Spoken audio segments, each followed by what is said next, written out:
When you're building a table, adding a short taper at the ends of the legs can really dress up the appearance. Here's a way to create those tapers on a miter saw. The trick is a simple jig that holds the leg while you cut. You can make one by gluing a couple of boards to a piece of plywood. One of those boards supports the leg as you cut the tapers. The other board allows the jig to be clamped to your saw. To use the jig, first set the miter angle on your saw. We set it to 5 degrees.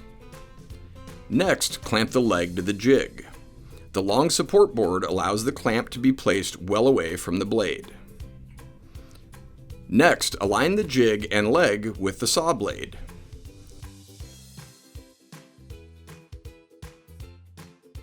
Now clamp the jig to the saw. With that, you're all set to cut.